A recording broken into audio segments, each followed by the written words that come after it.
Assalamualaikum warahmatullahi wabarakatuh.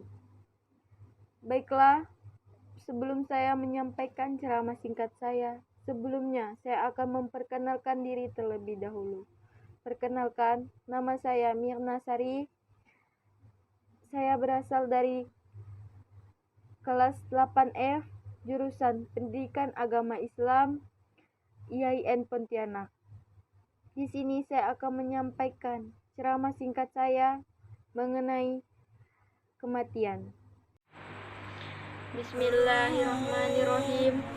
Assalamualaikum warahmatullahi wabarakatuh. Assalatu wassalamu ala asrofil anbiya'i wa mursalin Sayyidina Muhammadin wa ala alihi wa ashabihi ajma'in. Amma ba'du. Pertama-tama, marilah kita panjatkan segala puji bagi Allah yang masih memberikan kita nikmat iman dan Islam serta nikmat umur, sehingga saat ini kita masih diberi kesempatan untuk tetap beraktivitas dan berbuat sesuatu untuk bekal kita di akhirat nanti. Amin, amin ya robbal alamin. Tidak lupa pula kita panjatkan puji dan syukur kita atas kehadirat Allah Subhanahu wa Ta'ala yang telah memberikan nikmat iman, Islam, dan ihsan. Salawat dan salam selalu tercurahkan kepada Nabi Muhammad SAW beserta keluarganya, sahabatnya, dan pengikutnya hingga akhir zaman. Baiklah, pada kesempatan hari ini saya akan menyajikan materi agama Islam yang mengulas tentang kematian. Karena kematian jarang diingat orang, padahal kematian sangat dekat dengan Rasul.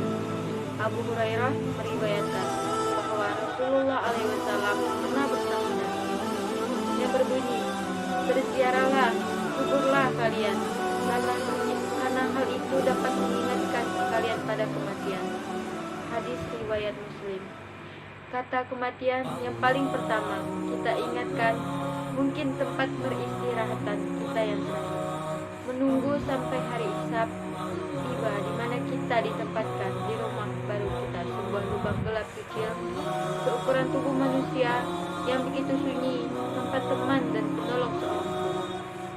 Dan juga sering kita mendengar dalam ceramah agama Islam bagaimana para ustadz mengingatkan setiap muslim untuk selalu mengingat akan kematian dengan cara berzikir, bertaubat, dan menjauhkan diri dari hal-hal yang dilarang. Manfaat dari mengingat kematian.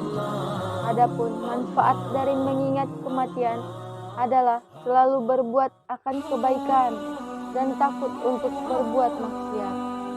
Menjadi rajin dalam beribadah, tidak cinta dunia berlebihan, karena harta dan segala sesuatu yang kita cintai di dunia akhirnya akan kita tinggalkan, dan pada saat kematian tiba kita hanya menggunakan kain kafan saja.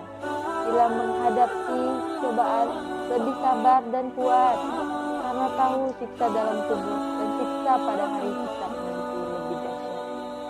Bertaubat, selalu bersikap rendah hati dan tidak sombong. Sering seseorang bila ingat akan kematian yang dapat menghampiri kapan saja dan begitu saja. Kemudian Nabi Muhammad SAW pernah bersabda yang berbunyi, manusia itu lebih mencintai kehidupan, padahal kematian itu lebih baik baginya. Manusia juga lebih mencintai harta yang banyak, padahal sedikit harta itu lebih sedikit hisapnya bagi dirinya. Dalam ceramah agama Islam yang disampaikan seorang ustadz di sebuah masjid, beliau berkata, manusia tidak mengetahui mati di hari apa dan di mana atau sedang apa, karena kematian itu adalah hal yang gaib. Tidak ada seorang pun yang tahu kapan kita akan mati. Kemudian manusia bisa berubah dalam keadaan seperti apa ia akan mati. Bisa dalam keadaan husnul khotimah ataupun dalam zikrul su'ul khotimah. Ada penyebab ataupun beberapa penyebab faktor dari su'ul khotimah menurut sebagian ulama. Mereka menjelaskan, yang pertama ada mengabaikan sholat, meminum khamar, durhaka pada orang tua, menyakiti kaum muslimin, dan yang lain-lain. Kemudian, setiap manusia tidak bisa lari akan kematian.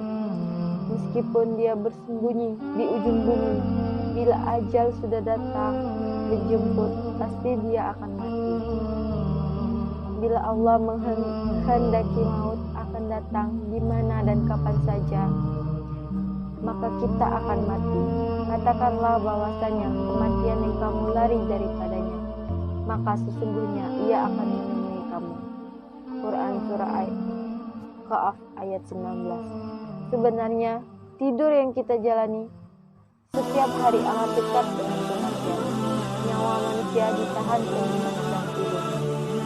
Dan saat kita bangun juga, kita harus selalu mengucapkan syukur. Makanya sebelum tidur juga harus mengucapkan doa agar kita selalu terjaga dan selalu bersyukur akan sebelum datangnya kematian. Dan selalu mengingat kematian memang sesuatu yang seharusnya kita lakukan.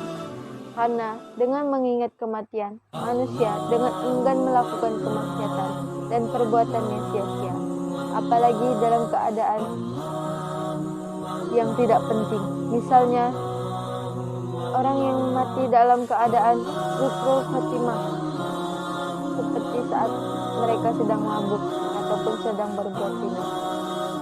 Baiklah, mungkin sekian yang bisa saya sampaikan dalam ceramah singkat saya mengenai kematian. Jika ada tutur kata yang salah, saya mohon maaf. Sebelum saya mengundurkan diri, saya ucapkan terima kasih banyak. Assalamualaikum warahmatullahi